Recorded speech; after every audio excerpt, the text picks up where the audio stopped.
Bharatiya Janata party ये बताए कि उनके 21 स्टेट में जहां सरकारें उनके सहयोगी साथियों के साथ चल रही हैं, कितने मुख्यमंत्री इनके बने हुए हैं, कितनी महिला मुख्यमंत्री बनी हुई इनकी, जीरो। और जो दिल्ली की बनी हुई हैं, हालांकि वो हाफ चीफ मिनिस्टर हैं और वो भी महिला होने के नाते केवल हाफ चीफ मिनिस्टर हैं।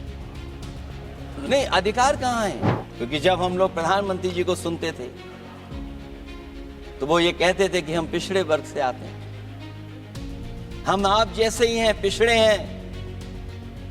लेकिन जब आरक्षण की बात हो रही है तो पिछड़ों की संख्या इसमें कितनी है, हमें उम्मीद है कि सरकार इस पर जरूर बात अपनी रखेगी। ये संशोधन के नाम पर जो जल्दीबाजी दिखा रहे हैं, दरअसल उसके पीछे भाजपाइयों की मंशा है कि जनगणना न करनी पड़े, क्योंकि अगर जनगणना करनी पड़ेगी तो जातिवार आंकड़े भी देने पड़ेंगे और जातिवार आरक्षण भी। आप अगर सीट रिजर्व कर देंगे, कॉन्स्टिट्यूंसी रिजर्व हो जाएगी, तो अध्यक्ष महोदय ये महिलाओं के बीच ही कंपटीशन करा देंगे। अगर कॉन्स्टिट्यूंसी रिजर्व होंगी तो अध्यक्ष महोदय महिलाओं के बीच ही कंपटीशन हो जाएगा। अखिलेश यादव जी। अध्यक्ष महोदय, अखिलेश, अध्यक्ष महोदय, मैं आपका धन्यवाद देना चाहता हूं। प्लीज, अध्यक्ष महोदय, अध्यक्ष महोदय, अध्यक्ष महोदय, अध्यक्ष महोदय, मैं आपका धन्यवाद देना चाहता हूं। आज मुझे एक बहुत महत्वपूर्ण समय पे मुझे बोलने का मौका मिल रहा है। अध्यक्ष महोदय, मैं अभी भारतीय जनता पार्टी के माननीय सदस्य को भी सुन रहा था, उनके वरिष्ठ सदस्यों को भी और माननीय मंत्री जी को मैंने सुना है और इस महत्वपूर्ण विषय पर उन्होंने अपनी बात रखी है। समाजवादी पार्टी महिला आरक्षण के पक्ष में है और समाजवादी पार्टी का इतिहास रहा है कि हम लोगों ने हमेशा महिलाओं को आगे बढ़ाने के लिए काम किया है। हमारे नेता जिनकी विचारधारा पे हम लोग आगे बढ़ रहे हैं, डॉक्टर राम मनोहर लोहिया, उन्होंने हमेशा जेंडर जस्टिस और सोशल जस्टिस की बात की है। हम समाजवादी लोग जेंडर जस्टिस और सोशल जस्टिस के पक्ष में हैं और महिलाओं का आरक्षण 33% हो उसके भी पक्ष में हम लोग बोल रहे हैं। और ये लड़ाई हमारी निरंतर चल रही है और कहीं न कहीं आरक्षण हमारी पीढ़ी के आह्वान को और मजबूत कर रहा है। लेकिन जिस तरह की बातें हमें सुनने को मिल रही हैं, अब भारतीय जनता पार्टी नारी को नारा बनाने की कोशिश कर रही है। भारतीय जनता पार्टी इस आरक्षण को लेकर के भाजपा अपना नारी का नारा बनाना चाहती है और बदलने की कोशिश कर रही है। जिन्होंने नारी को अपने संगठन में नहीं रखा, उनके मान सम्मान के लिए कैसे रखेंगे? और अगर ये बात गलत है, अध्यक्ष महोदय, जिस पेरेंटल संगठन से आप निकले हैं उसमें मान सम्मान के लिए संगठन में कितनी नारी हैं ये बता दें आप। और इनका, क्योंकि पिछले कई वर्षों से अध्यक्ष जी ये सरकार में है और मैं सुन रहा था माननीय मंत्री जी को, मैं सुन रहा था, उन्होंने बहुत सारे योजनाएं, बहुत सारे कार्यक्रमों की जानकारी दी। लेकिन अगर हम दुनिया के आंकड़े देखें, जेंडर इक्वलिटी में हम कहां खड़े हैं, हम 146 में 127वीं जगह पर खड़े हैं। और अगर हम इनके खुद के सरकारों को देखें अगर, तो अध्यक्ष महोदय इनके 21 जगह सरकारें हैं। 21 जगह यूनियन टेरिटरी और स्टेट मिलाकर के और सहयोगी दलों के साथ मिलकर के 21 सरकारें इनकी हैं। भारतीय जनता पार्टी ये बताए कि उनके 21 स्टेट में जहां सरकारें उनके सहयोगी साथियों के साथ चल रही हैं, कितने मुख्यमंत्री इनके बने हुए हैं? कितनी महिला मुख्यमंत्री बनी हुई इनकी? जीरो। और जो दिल्ली की बनी हुई हैं, हालांकि वो हाफ चीफ मिनिस्टर हैं और वो भी महिला होने के नाते केवल हाफ चीफ मिनिस्टर हैं। नहीं, अधिकार कहां है? एक चीफ मिनिस्टर के जो अधिकार होते हैं, एक स्टेट के जो अधिकार होते हैं, क्या आपके दिल्ली की मुख्यमंत्री के पास वो अधिकार है? और फिर जो अभी तक जो सबसे बड़ी पार्टी है, जो सबसे बड़ी पार्टी अपने आप को कहते हैं, पूरे देश में जितने भी इनके विधायक चुने गए हैं, आप बताओ आपकी संख्या क्या है? 10% से ऊपर नहीं जा पा रहे हैं आप? क्या 10% से ऊपर हैं आप? और फिर लोकसभा की गिनती में अगर हम देखें तो लोकसभा की गिनती में कितने संख्या में आप हैं? इसलिए अध्यक्ष महोदय, जहां हम ये कहते हैं कि हम महिला आरक्षण के पक्ष में हैं, वहीं कुछ सवाल हमारे भी आपके लिए हैं। मैं उससे पहले याद दिलाना चाहता हूं कि कई बार लोग ये कहते हैं कि समाजवादी पार्टी विरोध करती है। अगर हम अपनी बात कहना चाहें तो डॉक्टर राममनोहर लोहिया, जिनकी विचारधारा पर हमारी समाजवादी पार्टी का आधार है, उनके द्वारा हमेशा महिलाओं को पुरुषों के बराबर की हिस्सेदारी हर क्षेत्र में देने की बात कही गई। और मैं उनको कोट करना चाहता हूं कि संस्कार का आरंभ महिला से होता है। यदि महिला जागृत है तो पूरा समाज जागृत हो जाता है। ये लोहिया ने हमारे जिस विचारधारा पे हम लोग चल रहे हैं वो हम आपको बताना चाहते हैं। जब तक महिलाएं राजनीति में नहीं आएंगी, सामाजिक क्रांति अधूरी रहेगी। लोहिया जी ने निरंतर महिलाओं की राजनीति में महत्वपूर्ण भूमिका पर बल दिया है और समाज में वास्तविक परिवर्तन उनके योगदान से ही आ पाएगा। इसलिए मैं याद दिलाना चाहता हूं अध्यक्ष महोदय, उत्तर प्रदेश में पंचायत में सबसे पहले आरक्षण महिलाओं के लिए लागू करने का काम समाजवादी पार्टी ने किया।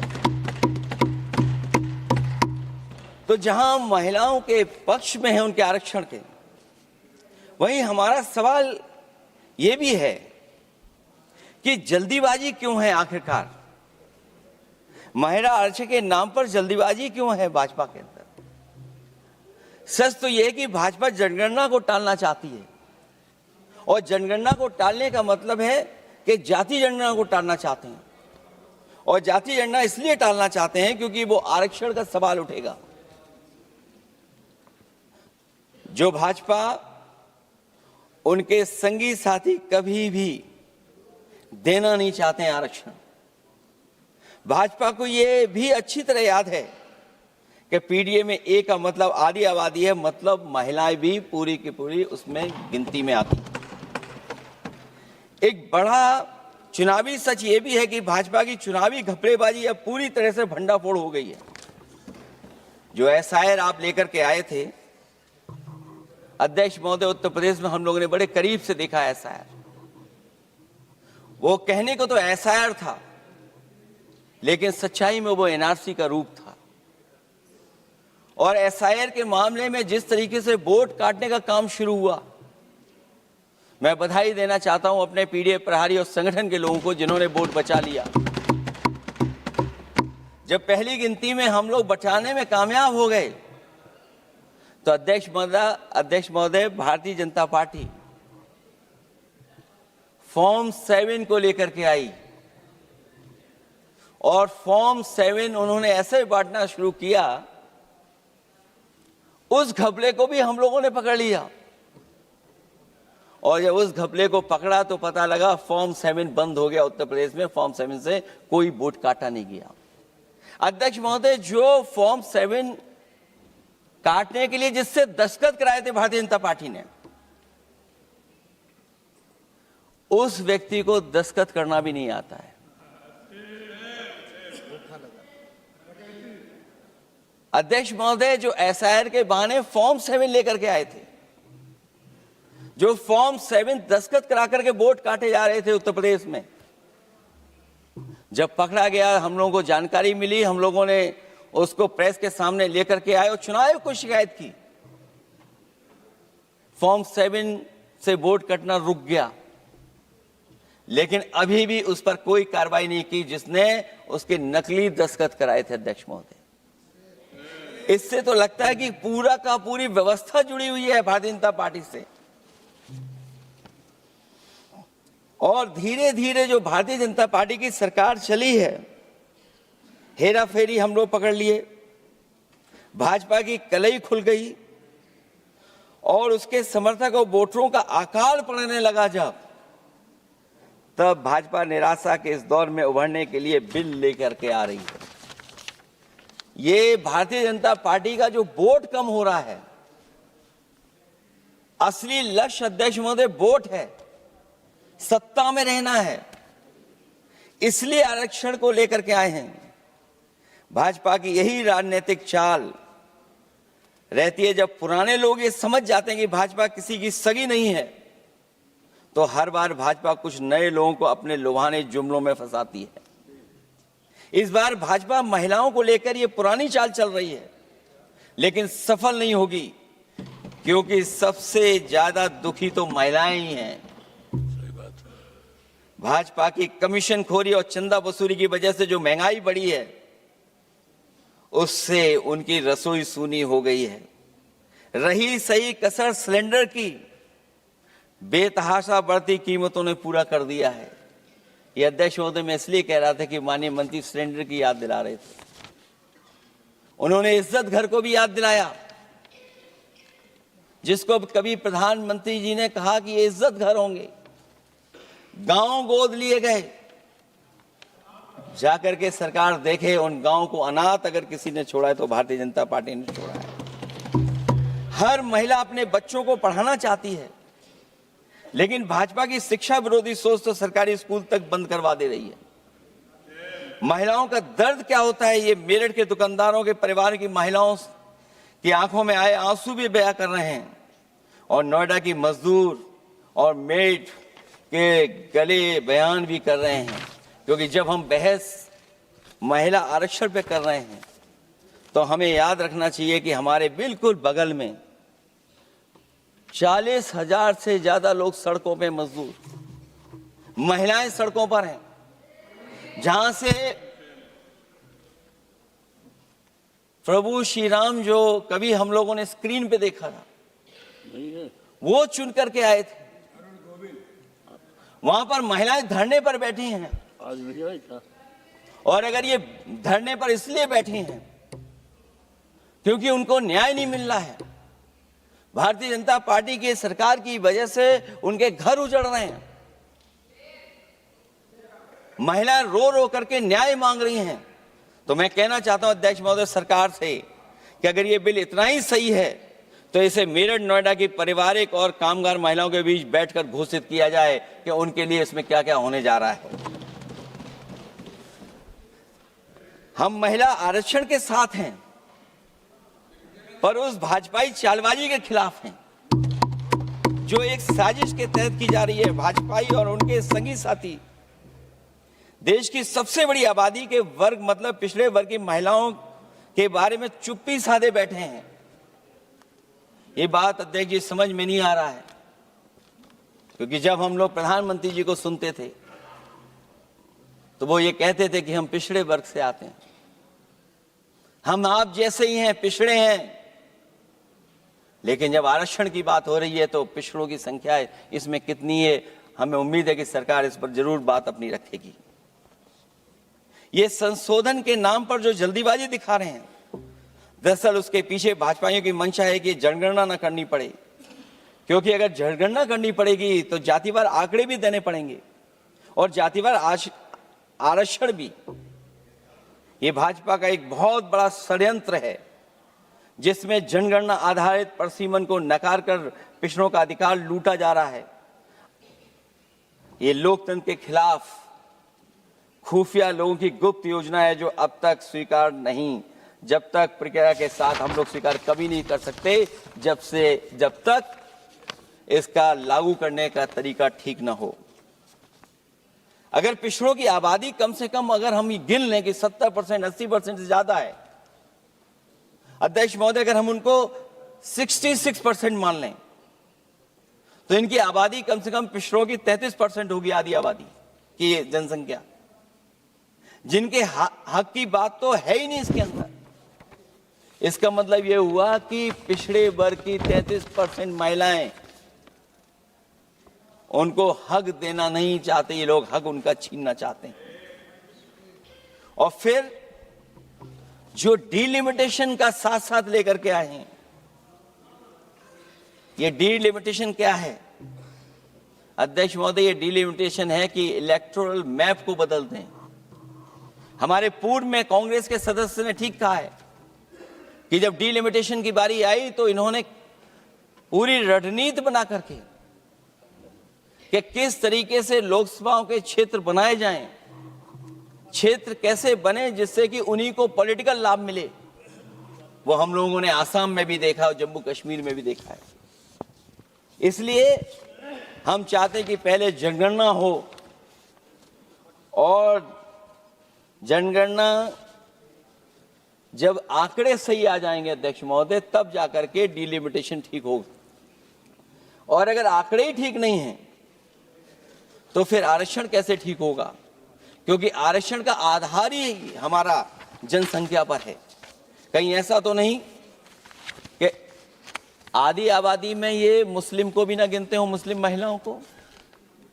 इसलिए हमारी मांग होगी कि आधी आबादी में पिछड़े और मुस्लिम महिलाओं को भी जोड़ करके इस आरक्षण को पूरा किया जाए।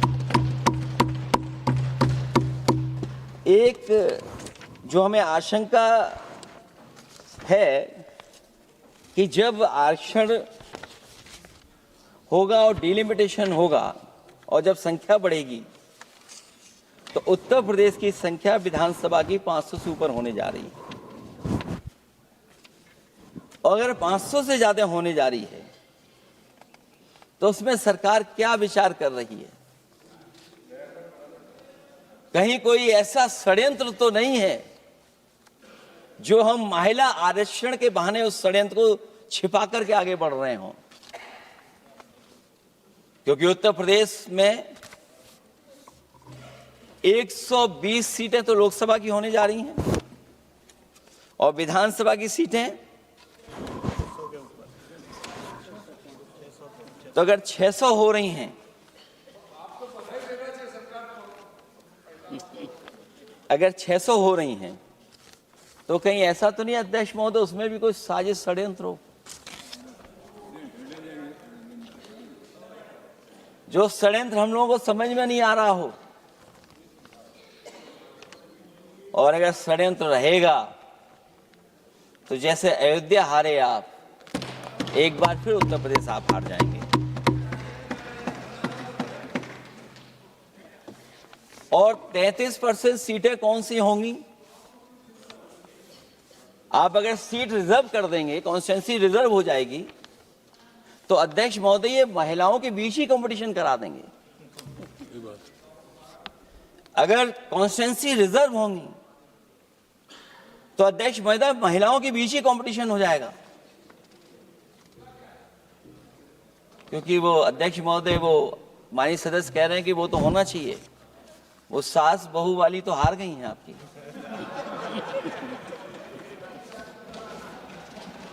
तो अगर पार्टी को ये मौका मिलेगा तो न केवल कंपटीशन से हम बच सकते हैं बल्कि संख्या महिलाओं की लड़ने की ज्यादा होगी।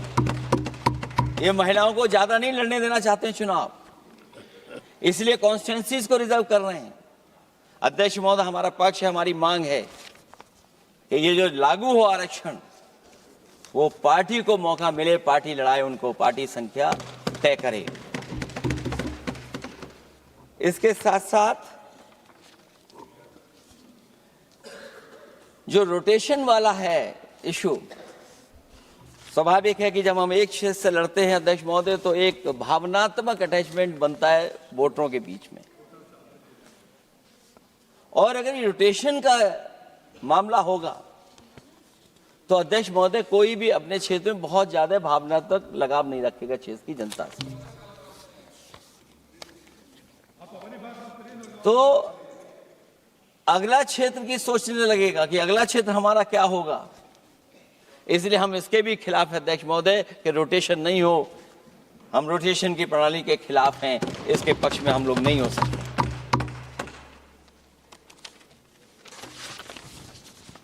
इसलिए अध्यक्ष महोदय, हमारी मांग होगी कि पहले सेंसस कराए, जनगणना कराई जाए। और अगर ये जनगणना नहीं कर रहे हैं तो इसका मतलब धोखा दे रहे हैं, क्योंकि पुराने बिल में जो हम लोगों ने बात देखी और रखी थी उस समय वो यही था कि जनगणना करा करके महिला आरक्षण बिल आएगा। लेकिन ये लोग 2011 का लेकर के आ रहे हैं। इसका मतलब इनकी पूरी तैयारी है कि कौन सा लोकसभा क्षेत्र कैसा होगा। इनके गुप्त लोगों ने वो कहीं ना कहीं नक्शा बना करके रखा होगा, जिसको आरक्षण पास होते ही, बिल पास होते ही ये लागू करने की कोशिश करेंगे। और जो और सुधार होने चाहिए महिलाओं के, जो सुधार होने चाहिए, उन सुधारों पे इसमें बिल में कोई विशेष योजना या विशेष बात नहीं हो रही है। बिना उनके लिए लाभ पहुंचाए, सशक्तिकरण किए, शायद हम पूरा उनको हक नहीं दे पाएंगे। मैं अध्यक्ष महोदय आपसे यही निवेदन और अपील करूंगा कि पिछड़ों को, माइनॉरिटी को, खासकर मुस्लिम महिलाओं को आरक्षण दिया जाए। जो सेंसस से ये दूर भाग रहे हैं वो इसीलिए भाग रहे हैं क्योंकि जाति जनगणना की मांग उठेगी, और अगर जाति जनगणना की बात उठेगी तो आरक्षण की बात और उठेगी। हमें उम्मीद है कि हम लोगों की बात मान करके सरकार उस पर विचार जरूर करेगी। जब हम आरक्षण देना चाहते हैं तो बिना पिछड़ा, बिना मुसलमानों के शायद हमारा जो लक्ष्य है महिला आरक्षण का वो पूरा नहीं होगा। इन्हीं शब्दों के साथ आप सबका बहुत बहुत धन्यवाद।